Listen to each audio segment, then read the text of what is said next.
Hello everyone, welcome to the next lecture of ionic equilibrium. और आज हम start कर रहे हैं with a new topic and it's a very very important topic, that is buffer solution. तो buffer solution का जो fundamental definition है, दैट इज ये एक ऐसा सॉल्यूशन है जो अपनी पीएच में चेंज को रेजिस्ट करता है। सिंपल। अगर इस सॉल्यूशन में आप थोड़ा सा एसिड डालोगे, जितना आप एक्सपेक्ट करोगे कि इतना चेंज आ जाना चाहिए था उतना नहीं आएगा।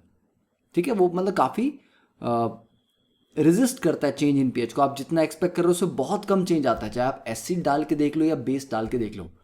तो it is a solution which resist a change in the pH upon the addition of small amount of acid or base. Obviously, if you add acid or base in large amount, then definitely there will be a change in pH. There will be an appreciable change. But small amount को ये resist कर लेता है। तो buffer total हमारे पास तीन type के हैं, acid buffer, basic buffer and a salt buffer. अभी जो बफर सॉल्यूशन बनता है, जैसे आप सॉल्ट हाइड्रोलिसिस की बात कर रहे थे, तो हाइड्रोलिसिस का केस हम कब पढ़ते थे? जब हम एसिड और बेस ऑलमोस्ट इक्वल अमाउंट में लेते हैं, तब वो कंप्लीटली न्यूट्रलाइज करके सॉल्ट बनाते थे और हमारे पास जो पीएच आती थी that is only because of the salt hydrolysis, क्योंकि एसिड तो बचा ही नहीं, बेस भी बचा नहीं, सिर्फ सॉल्ट बचा है।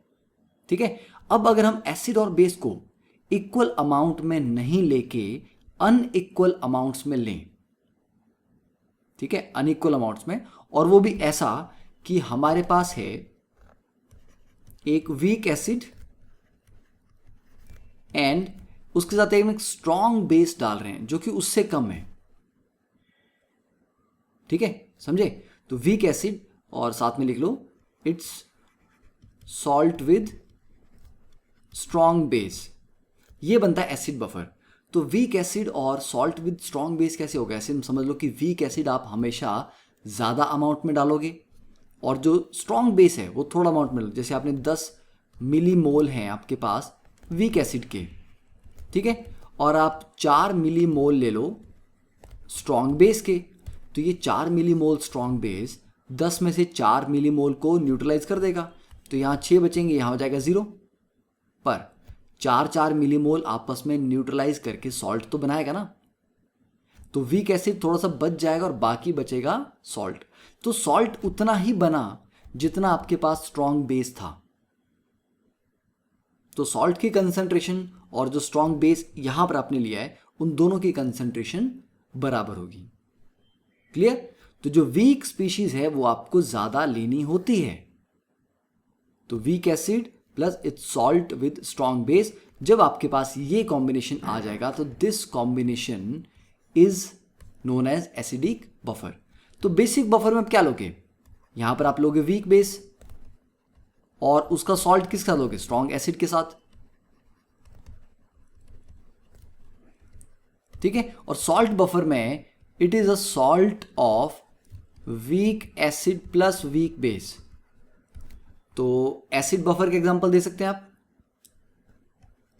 फॉर एग्जांपल वीक एसिड ले लेते हैं CH3COH plus its salt with strong base CH3CONA। ठीक है, ये एक एग्जांपल हो गया। Any other example that you can give? हम ले सकते हैं जैसे कि वीक एसिड आप HF भी ले सकते हो, ठीक है, प्लस इट्स सॉल्ट, तो स्ट्रॉन्ग बेस NaOH अगर आपने डाल दिया तो आप NaF ले लो। ठीक है, और कोई वीक एसिड लेना है जैसे कि आप H2PO4 1 नेगेटिव, कि ये स्टिल 2 H पॉजिटिव लूज कर सकता है पर वीक है क्योंकि एक H पॉजिटिव ऑलरेडी लूज कर चुका है। प्लस इसका जो सॉल्ट होगा that will B HPO4 2 negative या Na2HPO4। तो ये कुछ कॉम्बिनेशन हो गए। Similarly weak base NH4OH plus NH4Cl ले लेते हैं। क्लियर? तो ये एग्जांपल्स हैं। और सॉल्ट का अगर आप लेते हैं तो NH4 अमोनियम एसिटेट ले लेते हैं NH4, और you can write CH3CO negative NH4 positive, directly salt ही लिख देते हैं। ठीक है, तो ये आ गया आपके पास एसिडिक बफर, बेसिक बफर और सॉल्ट बफर के एग्जांपल्स। नाउ अब ये बफर एक्शन होगा क्या? कैसे होगा और ये सॉल्ट हाइड्रोलिसिस से कैसे डिफरेंट है ये भी हम अभी समझेंगे। कि आपको सिर्फ ये नहीं मेंशन किया होगा हर एक क्वेश्चन में कि ये बफर है, आपको वो समझना है कि वो बफर है कि सॉल्ट है वो क्या है। जैसे कि अब देखो यहाँ पर आपको मैं सिंपल एग्जांपल देता हूँ, ठीक है। हम यहाँ पे वीक एसिड और स्ट्रॉन्ग बेस के कोरस्पॉन्डिंग एग्जांपल ले रहे हैं। तो हमने ले लिया week acid plus strong base, right. तो इसके आप ले लो जो इक्विवेलेंट्स हैं, या चलो नंबर ऑफ मोल और वॉल्यूम ले लेते हैं, M1 और V1, और यहाँ पर आ गया M2 एंड V2। तो फर्स्ट केस इसका लेते हैं कि वीक एसिड का अमाउंट ज़्यादा है स्ट्रॉन्ग बेस से, ठीक है। या चलो उल्टा करते हैं, स्ट्रॉन्ग बेस का अमाउंट ज़्यादा है वीक एसिड से। स्ट्रॉन्ग बेस अगर ज़्यादा है तो ऑब्वियसली बात है वो वीक एसिड को कंप्लीटली न्यूट्रलाइज कर देगा और फिर भी स्ट्रॉन्ग बेस बच जाएगा। तो फाइनली आपके पास जो सॉल्यूशन होगा वो बेसिक सॉल्यूशन होगा। यहाँ बफर नहीं बन रहा क्योंकि फाइनली क्या हुआ, वीक स्पीशीज तो कोई भी नहीं बची, आपके पास एक स्ट्रॉन्ग बेस बच गया है। तो ऑब्वियसली उसकी वजह से सॉल्यूशन बेसिक हो जाएगा। तो उसके लिए जो आप पीएच निकालेंगे वो कैसे निकालेंगे, आप इसकी स्ट्रॉन्ग बेस कितना बचा उसकी कंसंट्रेशन निकालेंगे। तो आप बोलेंगे कि जो OH नेगेटिव है मोस्ट प्रॉबेबली वो कितना होगा, स्ट्रॉन्ग बेस था M2V2 और उसने कितना अमाउंट न्यूट्रलाइज किया M1V1। तो ये हो गया नंबर ऑफ मोल जो बचे हैं divide by volume V1 plus V2, इसके कोरस्पॉन्डिंग आप कर लेंगे। सेकेंड केस, अगर weak acid is equal to strong base तो ये कंप्लीटली न्यूट्रलाइज कर जाएंगे, ठीक है। तो there is a complete neutralization. तो कंप्लीट न्यूट्रलाइजेशन होगी तो वहां पर प्योरली सॉल्ट हाइड्रोलिसिस होगा। तो सॉल्ट हाइड्रोलिसिस के केस में क्या फॉर्मूला आप अप्लाई करेंगे, अगर आपके पास वीक एसिड और स्ट्रॉन्ग बेस का कॉम्बिनेशन है तो आप पीएच के जो फॉर्मूला है 1/2 of PKW plus PKA plus log C, ठीक है, ये लोगे। देन थर्ड सिनेरियो आता है हमारे पास कि अगर वीक एसिड ज़्यादा ले लेते हैं हम स्ट्रॉन्ग बेस से, तब क्या होगा, स्ट्रॉन्ग बेस कुछ पार्ट ऑफ वीक एसिड को न्यूट्रलाइज करेगा और सॉल्ट बनाएगा, फिर भी वीक एसिड तो बच जाएगा ना। Now this is a case of acidic buffer, ठीक है। तो अब केस बना है, तो इसका मतलब हुआ कि सिंपली आइडेंटिफाई करने की जरूरत है, लिखने की जरूरत नहीं है कि आपके पास सॉल्ट हाइड्रोलिसिस का केस है या बफर का केस है या सिंपल एसिड बेस पीएच निकालने वाला केस है। आपको रियलाइज करना है कि आपके पास जो दो चीजें दी हैं वो आपस में कंप्लीटली न्यूट्रलाइज करके सॉल्ट बना रही हैं, तो सॉल्ट हाइड्रोलिसिस का फिनोमेना हो गया। अगर स्ट्रॉन्ग एसिड या स्ट्रॉन्ग बेस बच जाता है फाइनली, तो स्ट्रॉन्ग एसिड कितना बचा, स्ट्रॉन्ग बेस कितना बचा, उसकी कोरस्पॉन्डिंग आप उसकी कंसंट्रेशन निकाल के पीएच या पीओएच निकाल सकते हो। बट अगर वीक स्पीशीज बच जाती है, चाहे वो वीक एसिड हो या वीक बेस हो, then it is a case of acidic और बेसिक बफर। तो ये है सबसे इंपॉर्टेंट फिनोमेना कि आइडेंटिफाई कैसे करना है कि हमें जो प्रॉब्लम दी गई है वो किस टॉपिक से रिलेटेड है, ठीक है। तो याद वाला पार्ट क्लियर है। अब इसमें जो फॉर्मूला है, फॉर्मूले को हम डिराइव भी एक बार करके देख लेते हैं। तो यहां पर डिराइव करने के लिए पहली चीज तो आपको यह समझना है कि बफर एक्शन काम कैसे करता है। तो व्हाट इज बफर एक्शन, कि कैसे वो रेजिस्ट करता है पीएच में होने वाले चेंज को। तो let's take acetic acid CH3COH plus sodium acetate CH3CONA, इसका हम मिक्सचर ले लेते हैं। अब इस मिक्सचर में अगर आप इक्वेशन लिखेंगे तो एसिटिक एसिड क्योंकि एक वीक एसिड है तो ये पार्शियली आयनाइज होगा, ठीक है, ये हो गया। और जो सॉल्ट है CH3CONA, ये तो कंप्लीटली आयनाइज होता है, तो ये completely CH3COO negative plus Na positive में कन्वर्ट हो जाएगा। और क्योंकि एसीटेट आयन सॉल्ट से भी आ रहा है, एसिड से भी आ रहा है, तो कॉमन आयन इफेक्ट की वजह से जो पहला इक्विलिब्रियम है ये बैकवर्ड जाएगा। तो इसका मतलब हुआ जो ओवरऑल एसीटेट आयन की कंसंट्रेशन है वो आप एसिड से जो आया उसको काउंट नहीं करेंगे, जो सॉल्ट से आया रफली उसी को काउंट करेंगे, क्योंकि उसके कंपैरिजन में एसिड की आयनाइजेशन बहुत ही स्मॉल होगी। अब इस सिस्टम में एक काम करते हैं, एसिड ऐड करके देखते हैं, ठीक है। तो लेट्स ऐड H पॉजिटिव। तो मान लेते हैं हमने 100 H पॉजिटिव ऐड किए, ठीक है, 100 पार्टिकल्स, 100 पार्टिकल मैंने ऐड किए। अब ये H पॉजिटिव किसके साथ कंबाइन करेंगे इस सॉल्यूशन में, इस पूरे सिस्टम में किसी नेगेटिव चार्ज स्पीशीज के साथ कंबाइन करेंगे। तो वो कौन सी है, एसीटेट। तो ये जो पी आपने 100 H पॉजिटिव कंबाइन किए ऐड किए ना, ये इसके साथ कंबाइन करके क्या बनाएंगे, CH3COH। अब जो आपने 100 H पॉजिटिव डाले थे वो 100 एसीटेट के साथ कंबाइन करके 100 एसिटिक एसिड के पार्टिकल बना देंगे। अब ये जो एसिटिक एसिड हैं ये क्योंकि बहुत वीक एसिड है तो ये थोड़ा सा आयनाइज होगा। तो ये जो थोड़ा सा आयनाइज होगा तो ये थोड़े से H पॉजिटिव देगा, मे बी 1 to 5 की रेंज में। तो आपने ऐड किए थे 100, आप एक्सपेक्ट कर रहे थे कि पीएच में चेंज इन 100 H पॉजिटिव की वजह से आने वाला है, बट इफेक्टिवली वो एक वीक एसिड में कंज्यूम हो गए और उसने फाइनल आयनाइज होके 1 से 5 आपको H पॉजिटिव दिए। तो मतलब अराउंड 95 H पॉजिटिव को तो हमने न्यूट्रलाइज कर दिया, उसकी वजह से पीएच में चेंज आया ही नहीं, ठीक है। तो ये हो गया एसिड ऐड करने पे बफर एक्शन, ठीक है। अब देखते हैं कि बेस ऐड करने पे क्या होता है। नाउ ऐड OH नेगेटिव, तो मान लो इसके भी हमने 100 मॉलिक्यूल या आयंस ऐड कर दिए। OH नेगेटिव को आप अगर आप सोचेंगे Na पॉजिटिव से कंबाइन कर जाएगा तो ऐसा नहीं होगा, बिकॉज NaOH फिर से पानी में NaOH अलग अलग हो जाएंगे। तो अगर स्ट्रॉन्ग बेस ही बना रहा होगा तो वो तो फिर से 100% आयनाइज होगा, तो वो बनाने का तो कोई लॉजिक ही नहीं है। तो ये OH नेगेटिव किसके साथ निकलेंगे, ये निकलेंगे H पॉजिटिव के साथ, ठीक है। That was a very bad drawing. तो ये H पॉजिटिव को एब्जॉर्ब करके फाइनली क्या बनाएगा, H2O। H2O कैसा इलेक्ट्रोलाइट है, बहुत वीक।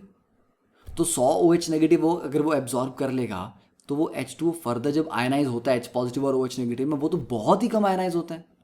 तो मुश्किल से एक OH नेगेटिव वो रिलीज करेगा दोबारा, मतलब कि सारे सारे OH नेगेटिव को उसने एब्जॉर्ब कर लिया। तो जो बेस ऐड करने पे पीएच में चेंज आप एक्सपेक्ट कर रहे थे वो नहीं आया। तो this is the buffer action कि एसिड को भी वो एब्जॉर्ब कर ले रहा है, बेस को भी एब्जॉर्ब कर ले रहा है, पर ज़्यादा एफिशिएंटली किसको एब्जॉर्ब कर पा रहा है, बेस को, क्योंकि H2O ज़्यादा वीक इलेक्ट्रोलाइट है एसिटिक एसिड से। एसिटिक एसिड फिर थोड़े बहुत H पॉजिटिव रिलीज कर देगा, पर H2O उतने OH नेगेटिव रिलीज नहीं करता।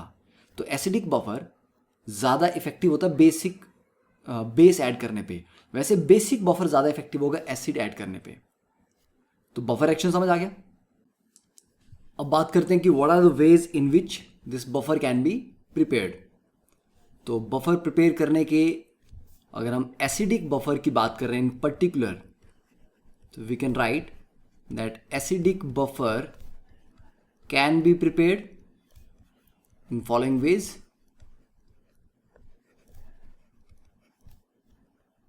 और you can say in total 3 veg, ठीक है।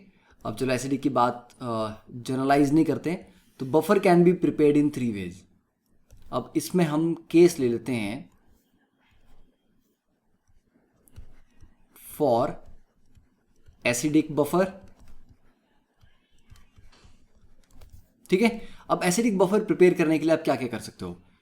तो पहला काम तो हो गया आपके पास कि डायरेक्टली वीक एसिड और उसका salt with strong base mix कर लो। तो we are directly mixing weak acid plus strong acid, weak acid strong base, salt, ठीक है, ये हो गया। तो for example acetic acid plus ACO negative Na, that is sodium acetate. Second method is कि वीक एसिड हमारे पास था, सॉल्ट हमारे पास नहीं है, हम उसको बनाएंगे। तो mixing of week acid plus strong base, तो वीक एसिड में हम स्ट्रॉन्ग बेस ऐड कर रहे हैं, तो थोड़ा सा जो आप स्ट्रॉन्ग बेस ऐड करोगे वो एसिड बेस न्यूट्रलाइजेशन से बनाएगा salt. But weak acid overall ज़्यादा अमाउंट में प्रेजेंट होना चाहिए ताकि सॉल्ट बनने के बाद भी वीक एसिड प्रेजेंट हो। तो हम ये लिखेंगे कि amount of weak acid should be greater than strong base, क्योंकि अगर स्ट्रॉन्ग बेस ज़्यादा हो गया तो आपने पढ़ा ही है, पहले डिस्कस कर ही लिया हमने कि स्ट्रॉन्ग बेस ज़्यादा हो गया तो बेसिक कंडीशन आ जाएंगी, फिर वो बफर वाला केस रह ही नहीं जाएगा। ठीक है, तो यहाँ पर आप इसका एग्जांपल ले सकते हो सेकेंड केस में, जैसे कि हम करते हैं कि एसिटिक एसिड था और उसमें सोडियम हाइड्रोक्साइड हमने ऐड किया। ठीक है, तो इनिशियल हमारे पास ये 1 मोल इसके हैं और इसमें हमने 0.5 ऐड कर दिया, तो जो फाइनल प्रोडक्ट है CH3CONA प्लस H2O, तो इनिशियली कुछ भी नहीं थे ये, तो फाइनल जो नंबर ऑफ मोल्स हैं दैट इज ये 0.5 बचेंगे, दिस विल बी 0, जो सॉल्ट बनेगा वो भी 0.5, जो वाटर बनेगा दैट इज ऑल्सो 0.5। तो फाइनली आपके पास वीक एसिड भी बचा है और उसका सॉल्ट भी आ गया, और दोनों के नंबर ऑफ मोल बराबर हैं तो ऑब्वियसली दोनों की कंसंट्रेशन भी बराबर आ गई। तो आपको क्वेश्चन ऐसे भी दिया जा सकता है कि हमारे पास एक वीक एसिड था, कोई मेंशन किया होगा, उसमें हमने इतना amount of strong base add किया, तो आपको देखना है कि जो स्ट्रॉन्ग बेस ऐड किया वो वीक एसिड से कम अमाउंट में है, then only it will form a buffer solution. ठीक है, तो ये सेकंड कैटेगरी होगी। और थर्ड की बात अगर हम करें then that is a mixture of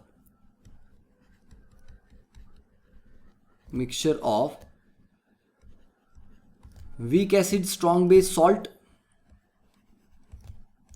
and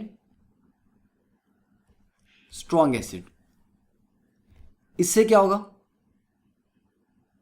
देखो मान लो अगर हम ये लेते हैं जैसे कि CH3CONA प्लस HCl, तो इसमें क्या कंडीशन आपको लगता है कि क्या कंडीशन होनी चाहिए, पहले इन दोनों का बीच में रिएक्शन क्या होगा उसको देखो।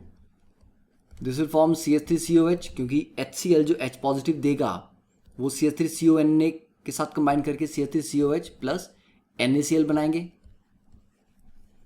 तो फाइनली हमारे पास ये वीक एसिड भी प्रिपेयर हुआ और सॉल्ट भी है, तो ऑब्वियसली बात है सॉल्ट ज़्यादा होना चाहिए स्ट्रॉन्ग एसिड से। ठीक है, तो इसमें कंडीशन लगेगी जो सॉल्ट है that should be greater than strong acid.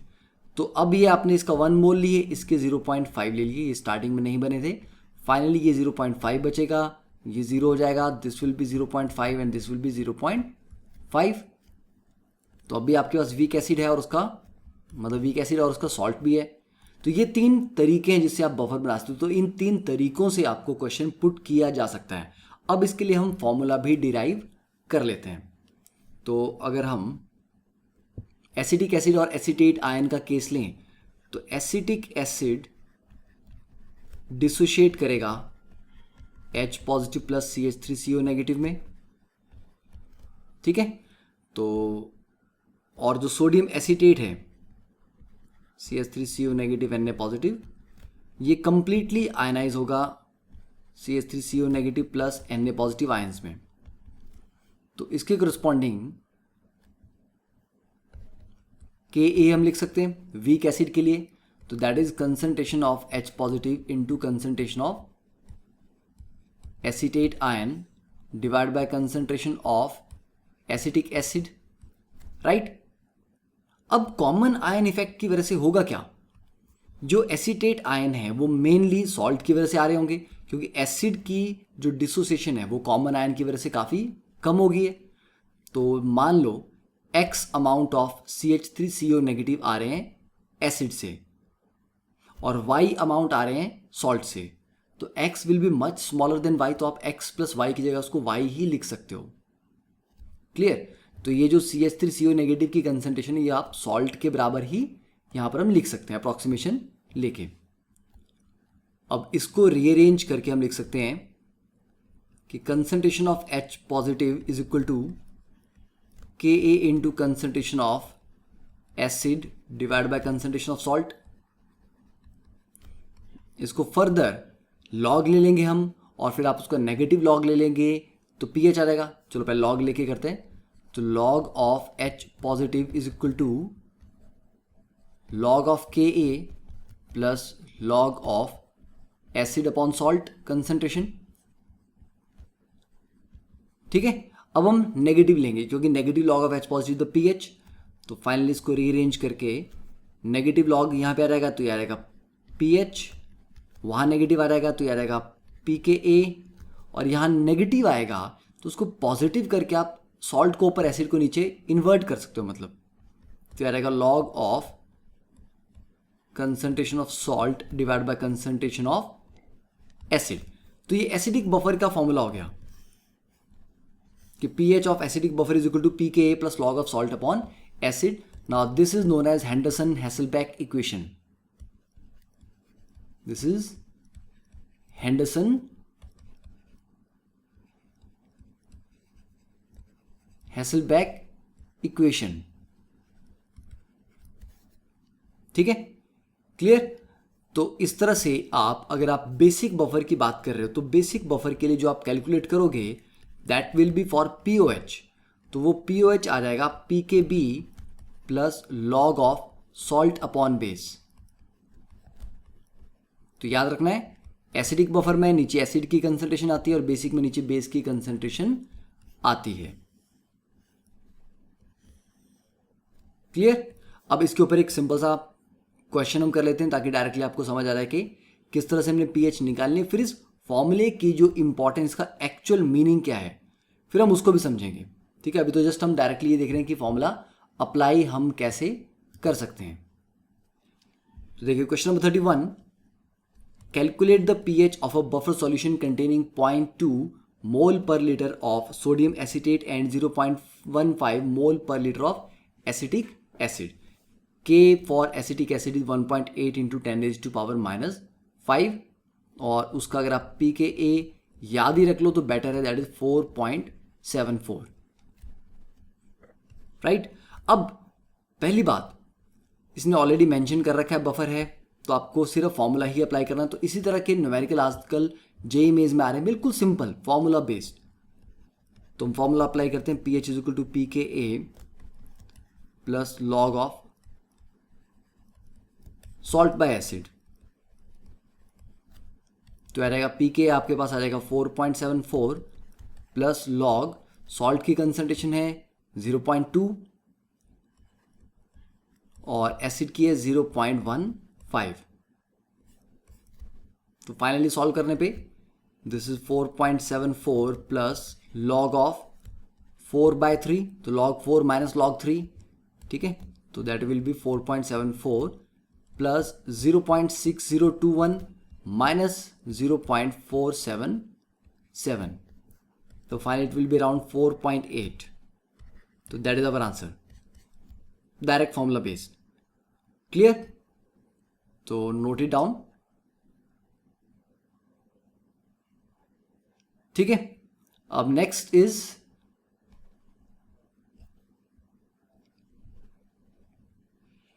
Question number 32, the Ka of propionic acid. तो take 1 minute of time to note it down. पहले इसको लिख लो, समझ लो एक बार अच्छे से पढ़ के।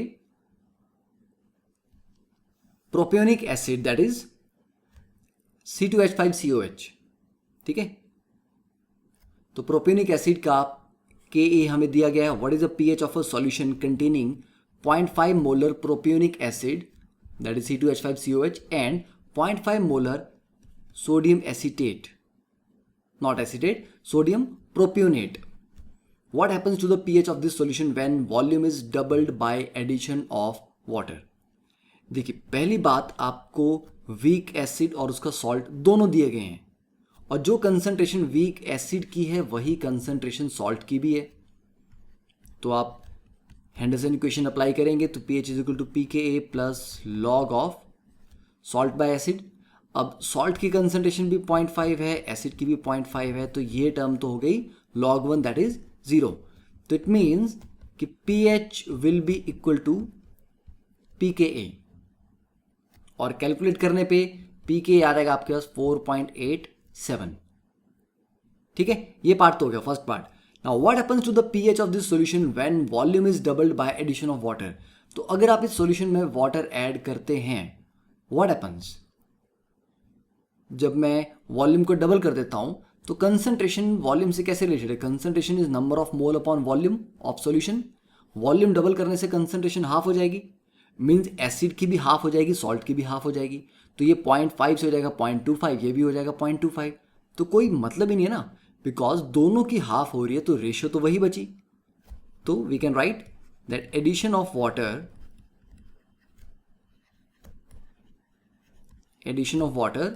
lowers the concentration of salt and acid by same value. ठीक है, by same amount. So salt by acid ratio remains same.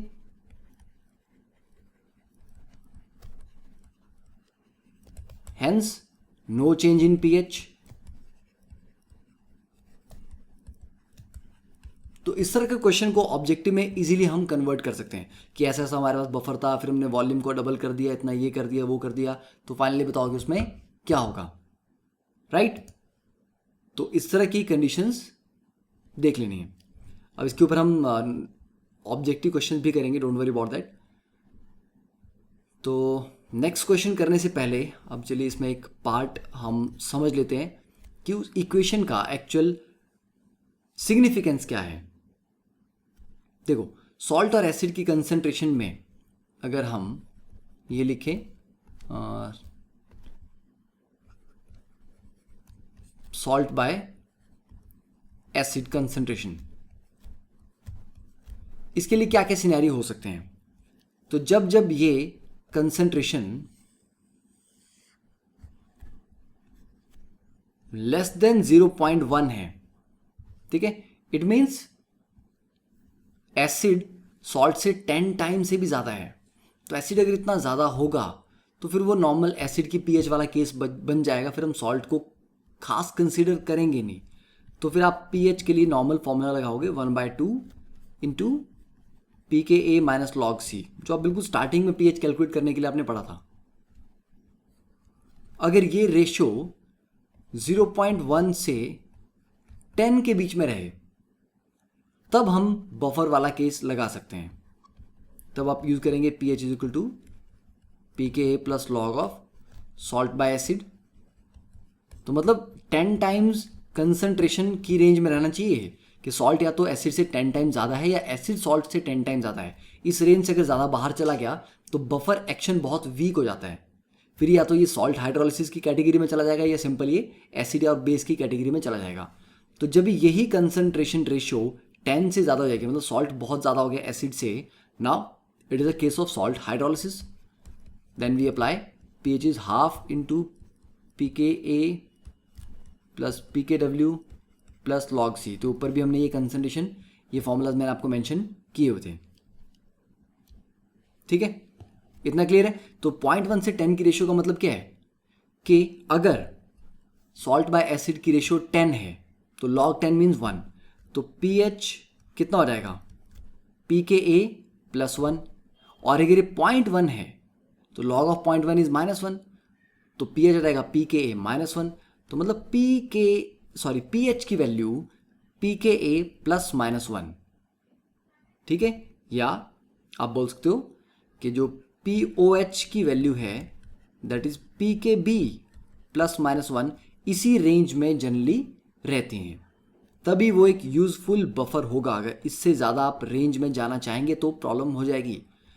It means अगर मेरे पास एक वीक एसिड है जिसका pKa वैल्यू है 4.76 मान लेते हैं, तो मैं एक अच्छा बफर बना सकता हूं कितनी रेंज में, pKa प्लस -1 की रेंज में. मतलब मैं 3.76 से लेके 5.76 की रेंज तक का बफर इससे तैयार कर सकता हूं. अगर मुझे इस रेंज से बाहर जाना है, मुझे 3.25 की रेंज 3.25 का पीएच का बफर चाहिए, तब फिर ये वीक एसिड मेरे काम का नहीं है।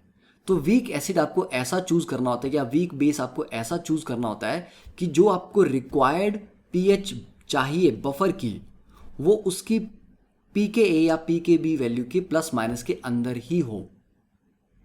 ये बहुत इंपॉर्टेंट है, ठीक है, बहुत इंपॉर्टेंट चीज़ है इसके। अगर आप मान लो आपको बोल दिया गया कि हमें pH 9 का बफर चाहिए, ठीक है, तो आप ऐसा एसिड या बेस लोगे जिसका pKa या pKb वैल्यू 8 से 10 के बीच में है, ठीक है, तो बढ़िया हो जाएगा। 9 आपको चाहिए, ठीक है, क्योंकि 8 + 1 भी 9 हो जाएगा और 10 - 1 भी 9 हो जाएगा, तो वैसा चल पड़ेगा। हाँ, आप बोलो कि 7 pKa है और आपको 9 चाहिए, तो वो +2 रेंज बढ़ जाएगी। तो कौन सा उसमें बेस्ट एसिड होगा, 4 ऑप्शन दिए हैं, तो आपको वो pKa pKb वैल्यू देख के आइडिया लग जाना चाहिए, ठीक है। ये पार्ट क्लियर है। तो अब देखते हैं question number 33। Now calculate the amount of ammonium sulphate in gram which must be added to 500 ml of 0.2 molar NH3 to give a solution of pH is equal to 9.3 और pKb आपको ammonia का दे रखा है 4.7। तो now we have calculate the amount of ammonium sulphate in grams. Salt हम डाल रहे हैं किसमें, 500 ml ऑफ 0.2 मोलर अमोनिया। अब अमोनिया पानी में जब आप उसको कंसिडर करते हो तो वो अमोनियम हाइड्रोक्साइड ही बनता है, NH4OH ही बनता है। तो it is simply a case जहाँ पर आप एक्वस अमोनिया लिखो या फिर आप उसको NH4OH लिखो, एक ही बात है, ठीक है। ये लिया आपने प्लस अमोनियम सल्फेट, तो ये हो गया आपके पास weak base plus salt of weak base and strong acid. Buffer solution आ गया, तो POH लेके आप इसको कैलकुलेट कर सकते हैं। तो क्या करेंगे, POH is equal to pKb plus log of salt by base. हमें पूछा गया है pH दैट इज 9.3, तो POH कितना हो जाएगा 4.7, तो यहां से आ जाएगा POH 4.7 is equal to pKb value कितनी है, that is also 4.7 plus log of salt by base. तो मीन सॉल्ट और बेस की कंसंट्रेशन आपस में बराबर होनी चाहिए, तभी ये 1 आएगा और 0 होगा, ठीक है। तो हम ये बोल सकते हैं कि concentration of salt is equal to concentration of base.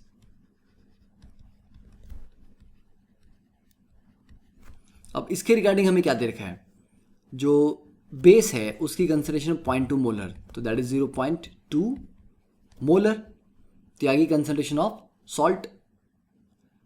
अब सॉल्ट में क्या लेंगे हम, मतलब आप NH4 पॉजिटिव ले रहे हो या पूरे सॉल्ट की कंसंट्रेशन ले रहे हो, क्योंकि ये इंटरेस्टिंग पॉइंट अब यहां पर क्या हो गया, NH4OH तो डिसोशिएट हो गया, NH4 positive plus OH negative दे रहा है, पर अमोनियम सल्फेट 2 NH4 पॉजिटिव दे रहा है, ठीक है। तो 0.2 मोलर सॉल्ट का मतलब क्या हुआ, 0.2 मोलर ऑफ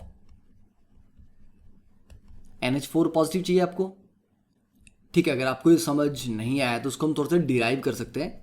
देखो, वीक बेस NH4OH डिसोशिएट करेगा NH4 positive plus OH negative में, और जो आपके पास सॉल्ट है NH4 ट्वाइस SO4, ये नॉट इक्विलिब्रियम, ये कंप्लीटली आयनाइज कर जाएगा 2 NH4 positive plus SO4 2 negative में।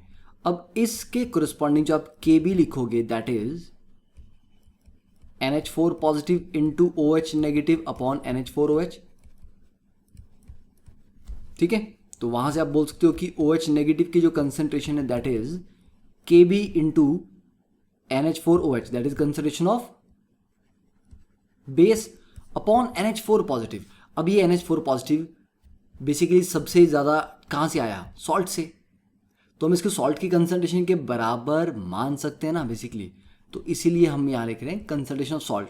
अब एक्चुअली कंसंट्रेशन तो मुझे NH4 पॉजिटिव की चाहिए थी।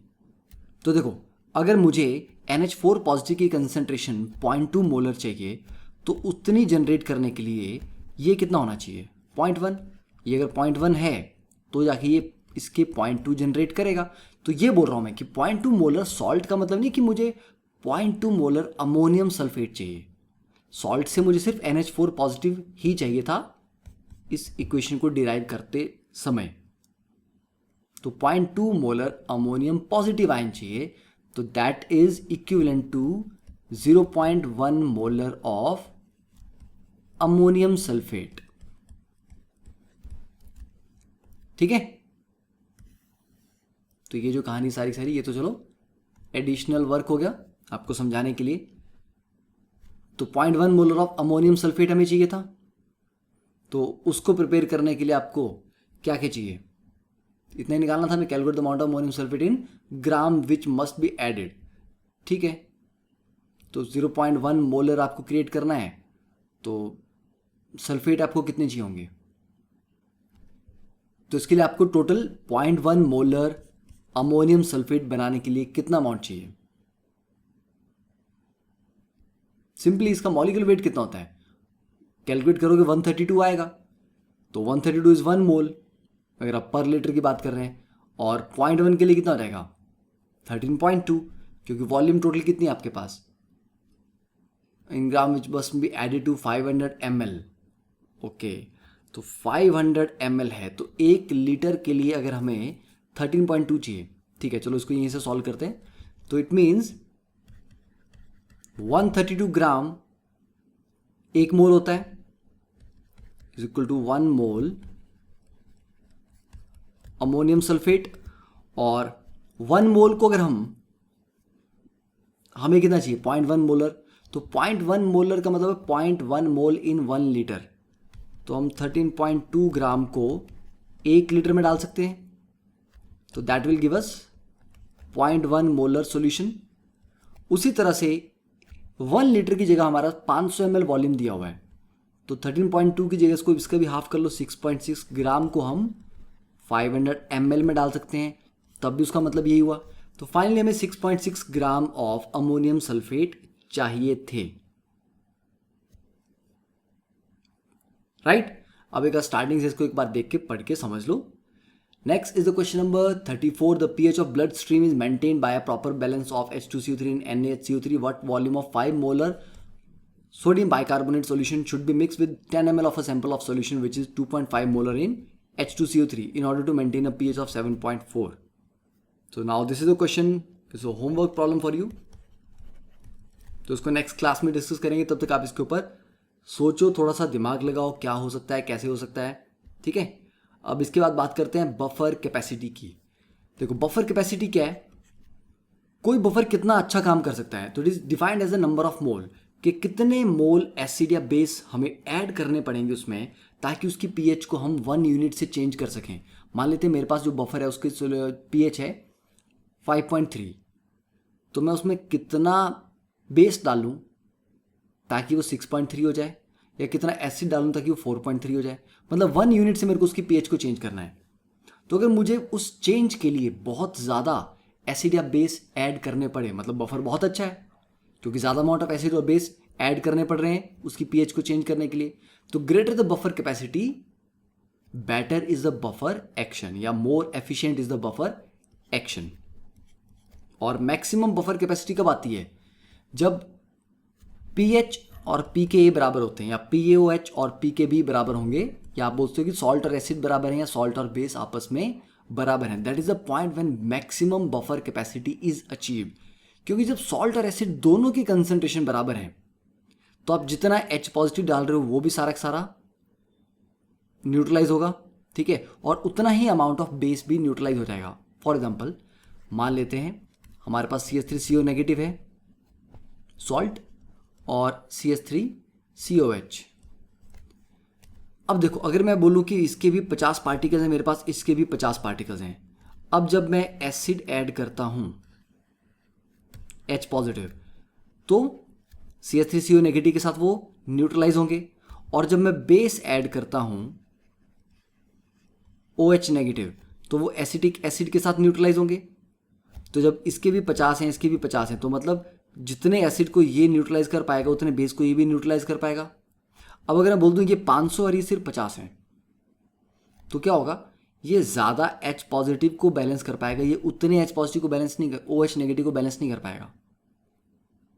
ठीक है, अनइक्वल अमाउंट है। बाकी इसकी डेरिवेशन भी होती है, तो आपने याद रखना है कि जो सॉल्ट एसिड है या सॉल्ट और बेस है, उन दोनों की कंसंट्रेशन बराबर अगर आ गई तो pH और pK बराबर हो जाएंगे। तो that is the point when maximum buffer capacity is achieved. तो क्वेश्चन आ जाए कि मैक्सिमम बफर कैपेसिटी के लिए क्या करना है, तो जितनी कंसंट्रेशन आपकी सॉल्ट है उतनी एसिड की होनी चाहिए। अगर है तो अच्छी बात है, नहीं है तो मैक्सिमम बफर कैपेसिटी नहीं होगी। अब क्वेश्चन आ गया कि ठीक है, हमारे पास दो केस हैं, सॉल्ट भी आपके पास 0.1 मोलर सॉल्ट है और 0.1 मोलर एसिड है। दूसरी ऑप्शन में आपके पास 0.2 मोलर सॉल्ट है और 0.2 मोलर एसिड है। अब बताओ, सॉल्ट एसिड की कंसंट्रेशन तो सेम होगी, तो पीएच तो पीके के बराबर है, पर कंसंट्रेशन तो आपस में सेम नहीं है ना, एक 0.1 है एक 0.2 है। तो उसके केस में जिसकी कंसंट्रेशन ज़्यादा होती है दैट इज बेटर। ठीक है, या सिनेरियो ये आ गया, हमारे पास 0.1 मोलर सॉल्ट, 0.1 मोलर एसिड, पर इसका है हमारा 500 ml। यहाँ पर भी हमारे पास 0.1 मोलर सॉल्ट है और 0.1 मोलर एसिड है, पर यहाँ पर है हमारे पास 750 ml। तो अब तो कंसंट्रेशन भी बराबर है, तो उससे क्या होगा, देखो कंसंट्रेशन का काम नहीं है कितने H पॉजिटिव और OH नेगेटिव न्यूट्रलाइज हुए थे, वो उस पर डिपेंड कर रहा था कि सॉल्ट और एसिड के कितने पार्टिकल्स हैं। तो कंसंट्रेशन से हमें कंसर्न नहीं, हमारा कंसर्न नंबर ऑफ पार्टिकल्स है। यहाँ हमने 0.2 को क्यों किया, more molarity means more number of particles. अब अगर इन दोनों में मोलैरिटी सेम है तो नंबर ऑफ पार्टिकल्स या नंबर ऑफ मोल किस पे आते हैं, मोलैरिटी मल्टीप्लाई बाय वॉल्यूम। तो जिसके पास वॉल्यूम ज़्यादा है उसी के पास नंबर ऑफ पार्टिकल ज़्यादा होंगे, पार्टिकल ज़्यादा होंगे तो वही ज़्यादा देर तक एसिड और बेस को न्यूट्रलाइज कर पाएंगे। तो again this is the answer. तो अगर सेम कंसंट्रेशन आ जाए तो जिसका ज़्यादा वॉल्यूम होता है that has greater buffer capacity, याद रखना है। डन। तो that is all for this lecture. Next lecture में we will be solving this homework problem और उसके बाद 5-7 क्वेश्चन प्रीवियस ईयर के जे मेंस के और नीट के हम सॉल्व करेंगे, ताकि आपको पता लग जाए कि ये सारी जो हमने कहानी पढ़ी इसके ऊपर किस तरह से क्वेश्चन पूछे गए हैं। ठीक है, so see you in the next class. Thank you, have a nice day.